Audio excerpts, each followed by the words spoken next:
It's Wellness Wednesdays. This Wellness Wednesday. It's Wellness Wednesday. Good start. Okay. This Wellness Wednesday, we're talking about Elden Ring stats and toughness. And I play a lot of Elden Ring. I played a lot of it. I started off going, I hate this fucking game. I hate this fucking game. And after I finished it just on a grudge and started New Game Plus, then I loved it because I had all the points and it was a lot easier. But I got into the lore. But one of the things that I like, especially about Elden Ring, smaller FromSoft games like Bloodborne, there's not as much magic. And Sekiro was sort of its own thing. But, the Dark Souls games and then Elden Ring use a very similar leveling system where they divide points in a really fascinating way. And it's similar to the way strength, dexterity, and fortitude are separated in D&D. But Elden Ring separates strength, vigor, and endurance. And endurance is sort of a combined, there is a dexterity, but endurance gives you that stamina and also that, resistance to hemorrhage and frostbite. And when you first start playing Elden Ring, you usually go, I'm going to do strength and I'm going to do vigor. That makes sense. And you tend to neglect your resistances. And then, as you've gone on, you realize that sort of combo of magic resistance, arcane resistance, and then endurance. Holy shit. It took me a long time to learn how to use arcane properly. I think it was I forced myself to play it. It was one of those dumb builds again, right? Like, let's actually role play. So I played this former cleric with the boards around his neck and everything like that. And I was like, I'm so disillusioned from my religion. I'm going to play that way and do dragon shit. But yeah, it actually turned out it was pretty cool. It made the Scarlet Rot shit a lot easier. It's either Scarlet Rot or those death dudes. A little fuzzy. But that endurance score that ups your stamina and certain resistances, that's like your fortitude score in D&D. And that is real toughness. A lot of the times when we talk about toughness, it's this very performative, apparent ability to exert force. But that's strength. Endurance, fortitude, is that toughness. And the reason the Elden Ring one works so well for this analogy, it's also how much you can carry. And that was, I think, one of the reasons that everybody looked at Elon Musk's very dumb, I've got it here, very dumb Elden Ring build and went, dude, what are you doing? Why do you have an intelligence of 68 and an endurance of 23? It was the weirdest freaking build. For people who don't know, in Elden Ring, there's a soft cap at 60.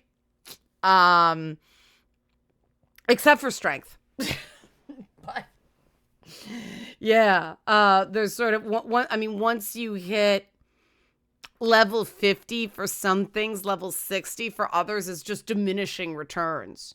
So unless you want to build to use one particular item that requires like a 70 in something, it's kind of useless to pile points in after that point, especially when you've only got, what did I say it was, at 23 endurance? I still can't believe it. Yep, 23 endurance, 31 vigor, 38 mind, 16 strength, 25 dexterity, 68 intelligence, 6 faith, 9 arcane. And okay, if you want to make faith and arcane a dump stat, too cool, but you can't do anything with no stamina. You can't. And, if you're tired all the time. And he had Radahn's armor equipped, so he was heavy load. He was fat loading with an intelligence character. Anyway, fat rolling does not refer to someone's weight. It refers to when you are encumbered, you don't roll as far in a From Software game. But that endurance score is that thing where in life, that is true toughness. Toughness is about what you can carry, how much you can endure, what your stamina is for dealing with other people. And, even if you're a level 60 endurance character, which is, I had to max out my endurance to beat Melania. Holy shit. There is still a limit. You can't get hit by her bloom attack. Like, you just can't. And that's very important to remember, that even a high endurance character has a limit. Tough people learn to play according to your build.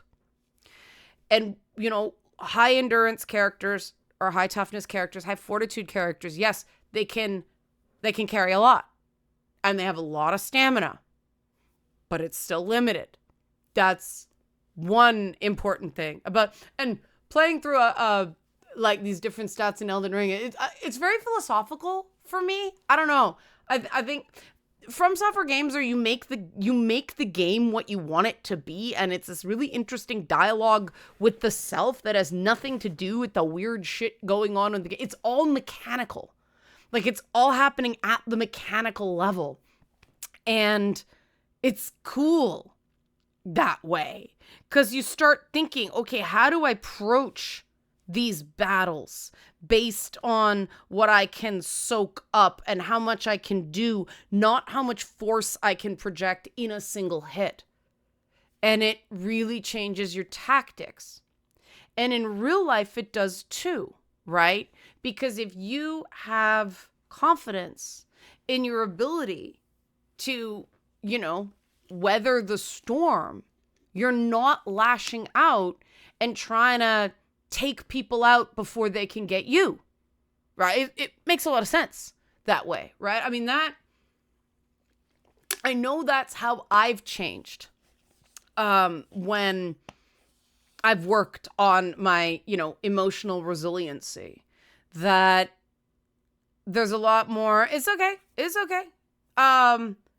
And I could always do it, but I used to feel like they were humiliating me, or they were making a chump out of me, or a schmuck out of me, right? It was, they were getting one over on me.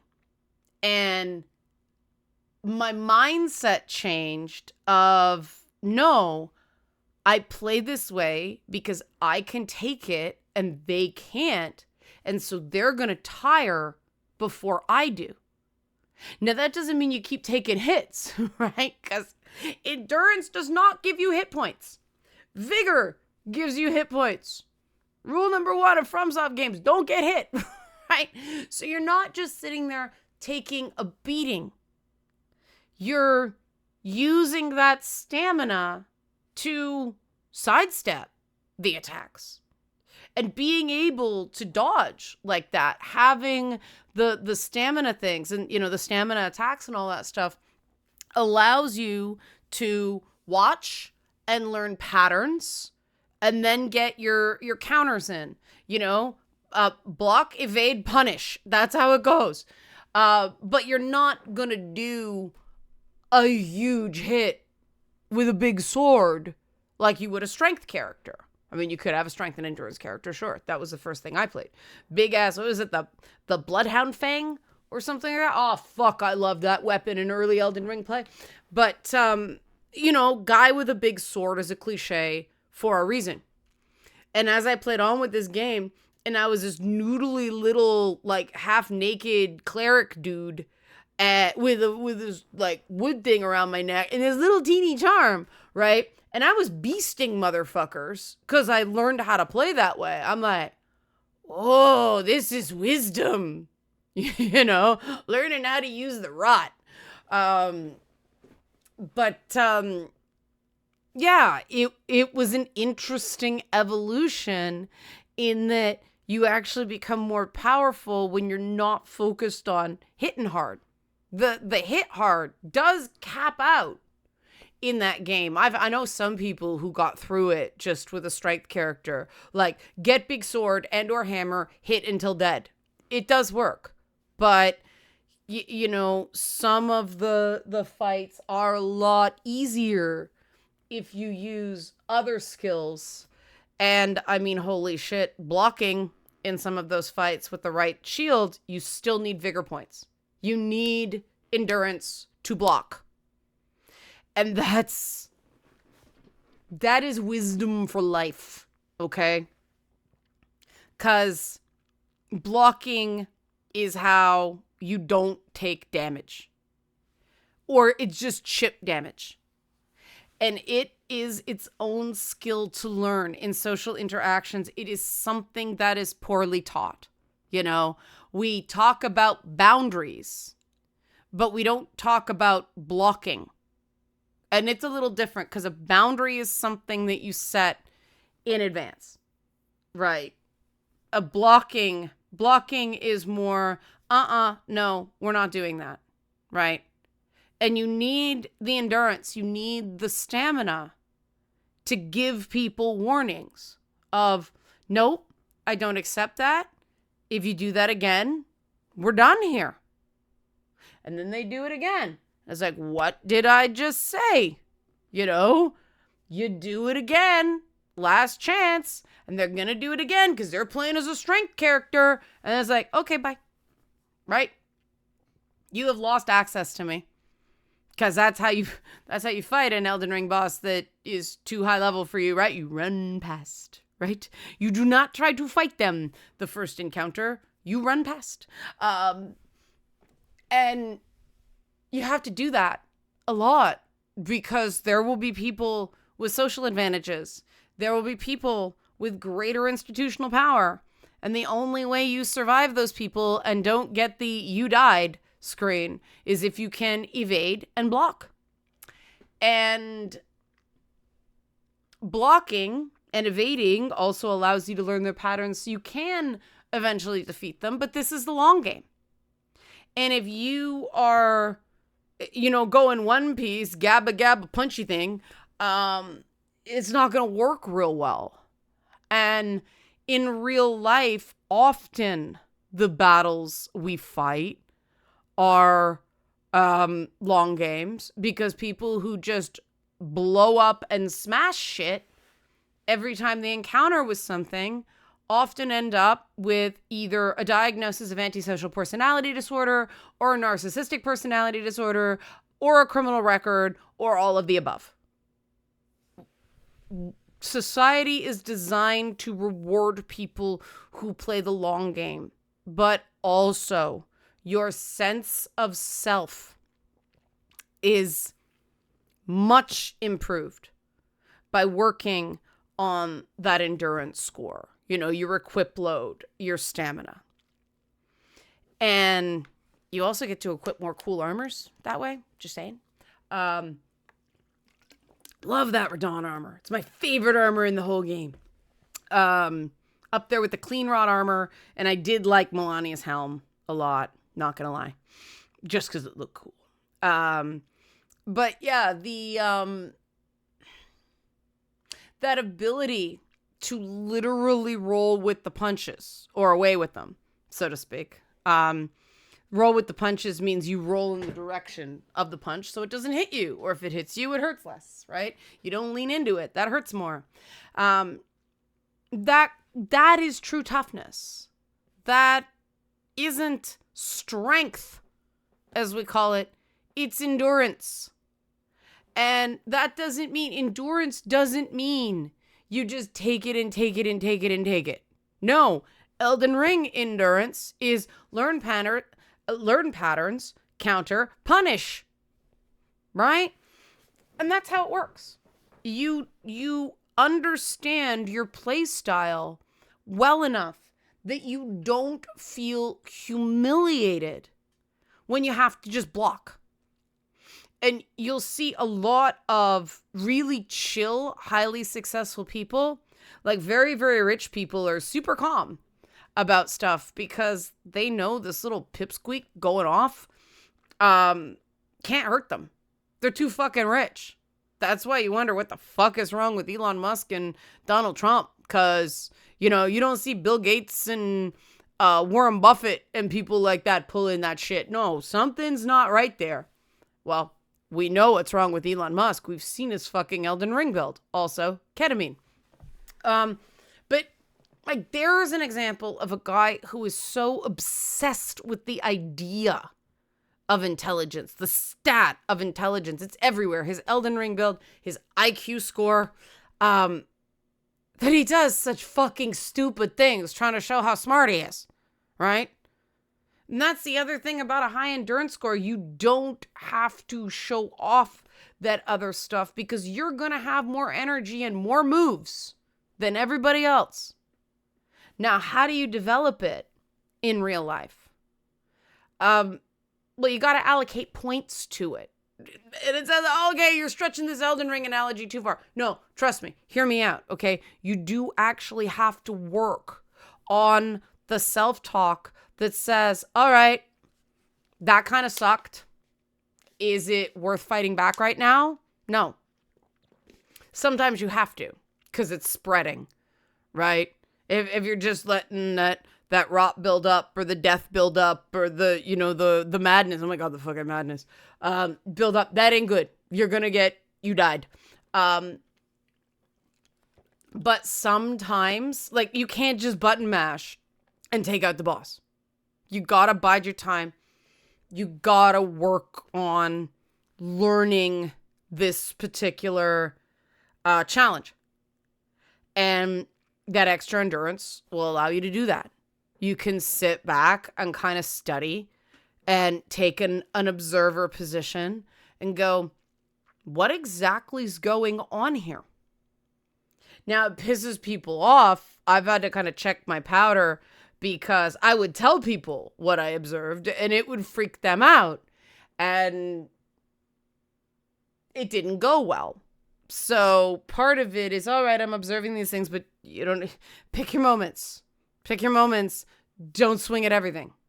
Because, that's a great way to, you died in Elden Ring too. But when you're prepared to wait for those moments, like you have to learn to be in Elden Ring, you're not feeling frustrated at constantly blocking, constantly parrying, right? Constantly evading. You don't, there's this discussion about frustration in gameplay. And I do think that sometimes a healthy amount of frustration in a game is actually good for building your resilience, building your distress tolerance, because it's like, wait for it. Wait for it. Don't try to rush this. And that'll help you in everything from friendships to dating to business to job stuff.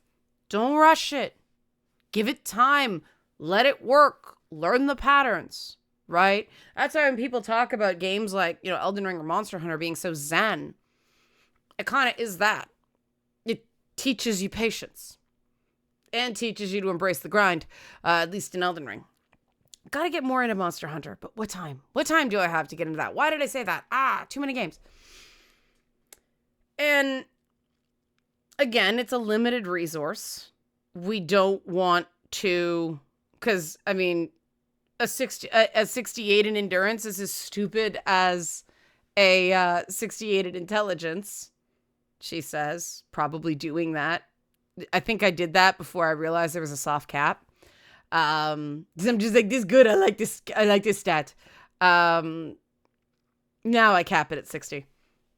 But then every so often I put another point in because I like that stat, right? It's dumb, but it's psychological and it makes me feel better. And there's so much leveling and so much XP to be had. You could be stupid at times like this, but this is another thing that helps you, build toughness in the real world. Have these little playful moments. Find ways to make things fun. It really does help. Even when something's not going well, if it's going to shit, doing something just to amuse yourself is often the right play. Finding the levity in a situation is the equivalent of a good roll, of a non-encumbered roll in Elden Ring. It gets you out of the line of pain. But real toughness is this undervalued skill. And people are so interested in strength that they actually show that they can't carry very much. When someone's picking fights again and again and again, you know, they show that they can't carry very much emotion, their own or other people's. And that's a really significant tell. If you want stable people, unencumbered people, you know, people doing medium load or light load, not heavy rolls, load, and trying to fat roll through life, you want to look for people who have that endurance, you know, who have that stamina, who have that robustness, who can carry more, because everybody's got stress, but we all have different kind of stress that we can handle and different kind of stress that we can't. And knowing what you're better at managing and the kinds of stress that you're not good at, sometimes the most empowering thing you can do is recognize, I'm not good at this. I need to get some support in this particular thing. But also knowing what you are good at so that you can offer stuff in return. And it's asymmetric, but everybody wins because you've got people who can, you know, guard against your weaknesses, and then everybody benefits from everybody else's strengths. So that's sort of a short analogy of how the endurance score in Elden Ring more equates to what we talk about toughness, not what politicians talk about toughness, not the dumb shit in the media, the real ability to endure, what we are going to need to get through the next few years. And I find even the process of thinking about things like a video game makes it seem more manageable, more achievable, and less scary. So, you know, you don't have to use Elden Ring as your guidepost. You can use D&D. It works pretty well too. I just use D&D all the time, so I tried to do something different. You know, I'm sorry, I just saw the soft cap is it 50? You lose gains at endurance. That's why I was like, wait, what? My eyes are off, so apologies. Yeah. And there's the thing. I'm pretty tough, so when I fuck up, I'm just like, yep, I fucked up. Because I can recover, right? I'm okay. And it really is less of a burden. You feel lighter when you're not trying to hide all these damn mistakes because you're trying to show that you're this big, smart character or this super strong character and you can hit things and nobody can mess with you. But if you got a strength of 50 and, and an endurance of 15, you're not going to hit much because you got no fucking stamina. And if you got a vigor of like 21, you're going down pretty fast because you're slow and you're going to get hit. And you're probably not wearing very heavy armor because your carrying capacity fucking sucks. So I think we'd all be better off if we focus less on strength and less on intelligence. More on that in a future video. And more on things like endurance, right? Even dexterity. I mean, you got to be careful with mental dexterity because you can do all these jumps and weaves and bouncing around, but if your central premise is wrong, you're going to be way wrong. You just did a whole bunch of gymnastics on like a wobbly beam that's eventually going to go and you're going to go right? But yeah, try to change your idea of toughness from strength to endurance and see what happens. I've found it really useful. I don't have to counter every punch. I don't have to swing for every pitch. I can just tire the other person out. And I switched away from the help support this channel. Help support this channel. Become a monthly patron. Patreon.com/LeannaK. Patreon links are going to go out this week because I forgot to do it last week. Or buy a one-time Leanna Care session for someone who can use it but can't afford it. Very, very, very important that we get that patron support. Patreon.com/LeannaK. Thanks for watching and be well.